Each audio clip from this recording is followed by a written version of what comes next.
সেনাপ্রধান একটি বক্তব্য ছড়িয়ে দিয়েছিলেন যে তিনি এবং তার সঙ্গে ডিজিএফআই সহ আরো কিছু সেনা অফিসার যারা তার কাছের ব্যক্তি বলে পরিচিত তারা সকলে মিলে সৌদি আরব যাচ্ছেন হজ করতে।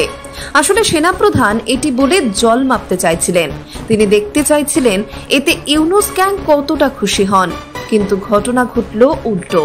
সেনাপ্রধান নিজে হজে না গিয়ে ইউনূস ঘনিষ্ঠ কিছু সেনা কর্মকর্তাকে হজে পাঠিয়ে দিলেন। এখানে তার গেম প্ল্যানিংটা সুস্পষ্ট, কারণ তিনি আস্তে আস্তে সব ক্ষমতা নিজের হাতে নিতে চাইছেন বললে ভুল বলা হবে। আসলে তিনি সব ক্ষমতা নিজের হাতেই নিচ্ছেন।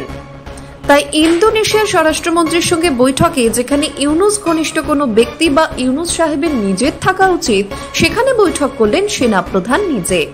এখানে প্রশ্ন আসতেই পারে, তবে কি দেশের বিদেশ নীতি তিনি নিজের মতো করে সাজাতে চাইছেন?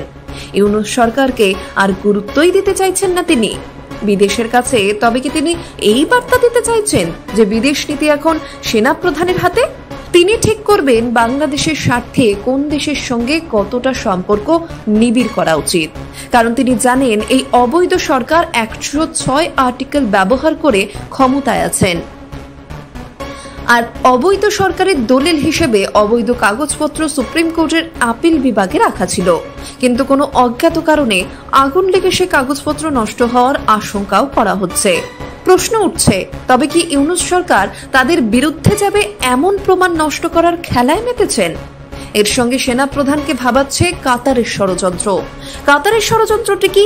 সেটি হলো কাতারের দোহাতে একটি হোটেলে প্রথম যান খলিলুর রহমান এবং পরে যান আমেরিকার রাষ্ট্রদূত জেকবসন এবং জামাতের শীর্ষ নেতা শফিকুল রহমান। সেখানে তিনজনের মধ্যে বাংলাদেশ বিক্রির বৈঠকটিও সম্পন্ন হয়। ওখানে নিশ্চয়ই উনি ওই যে